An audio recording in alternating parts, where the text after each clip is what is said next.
Queens. Thank you for joining me here on Taya's Sweet Aroma. For today's recipe, I decided that I wanted to make up for you a sweet treat, one that is full of flavor. I love this combination of flavor, and that recipe is for my butter pecan cookies. So as you can see, my counter is completely clean. Now, usually during this step, I have a counter full of ingredients. I'm either chopping veggies or measuring out seasonings, and right now there's nothing. And the reason for that is because I've already prepped and got my cookie dough ready yesterday. Now, you may recall that I mentioned to you in a previous cookie recipe that most of my cookie dough recipes do take a day in the fridge.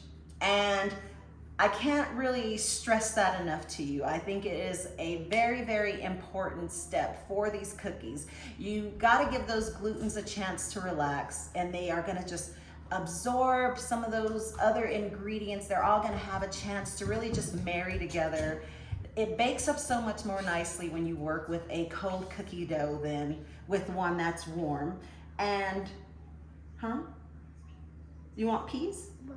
Okay, he's begging for some dried peas, but give me 1 second, okay? So, so just give the dough a chance to rest.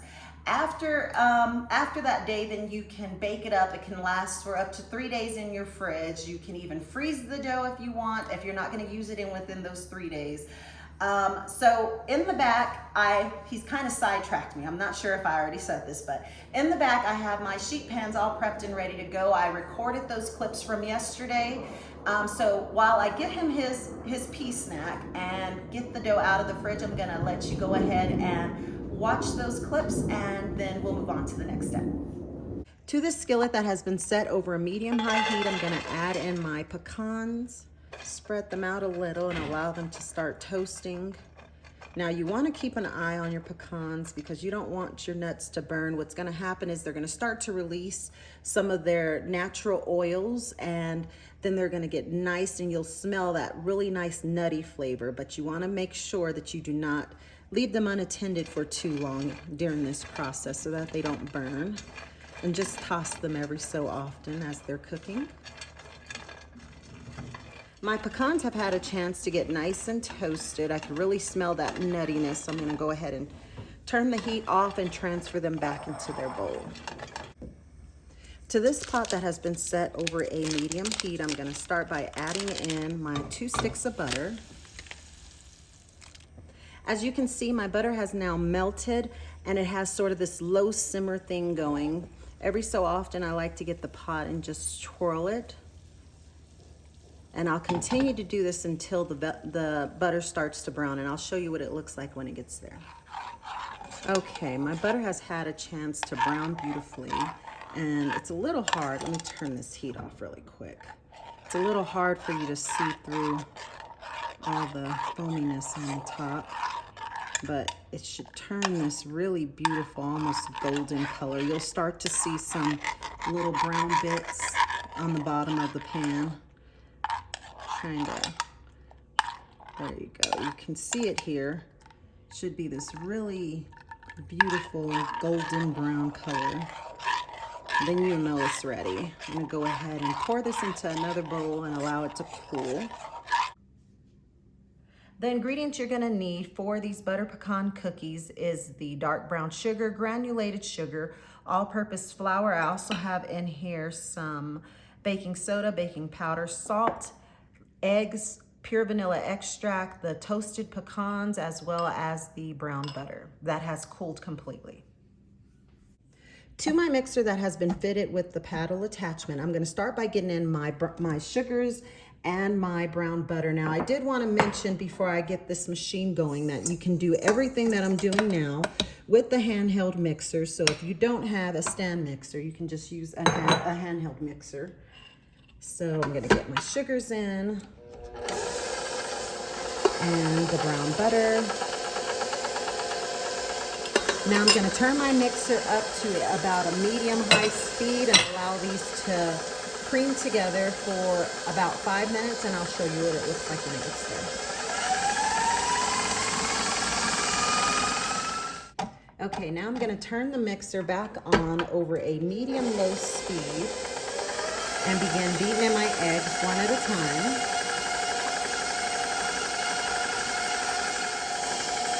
And the last one, gonna allow it to get fully incorporated. And now that I have all the eggs incorporated, I'm just gonna add in my vanilla, allow that to get mixed in. Okay, that looks great. Now I'm gonna just scrape down my bowl one more time before I start adding in the dry ingredients. Okay, now I want you to see really quickly how nice and creamed together this mixture is at this stage. Now, the creaming process is very important when making these cookies, so don't rush it. Just allow the machine or your handheld mixer, whichever one you're using, some time to really beat everything together before you start adding in the dry ingredients. Now I'm gonna take my flour mixture, which I have whisked in the salt, baking powder, and baking soda. I'm gonna turn this on a low speed till I get everything mixed in and start adding it in a little at a time. And that's the last bit of the flour. I'm gonna also add in my pecans, which I have chopped down a little more finely. Get those added in. Let it go for just a couple of seconds, and now I'm gonna stop and use my spatula to mix anything else together. I don't wanna get those glutens activated in that flour, so I like to finish it off by mixing everything by hand. Okay, I now have everything mixed into the dough. As you can see there, I'm gonna transfer it over into this bowl.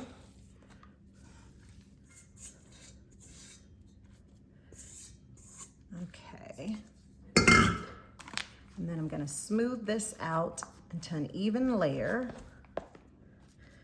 Now I'm gonna cover this dough with some plastic wrap, making sure to press it on top of the dough. I don't want it to develop a skin.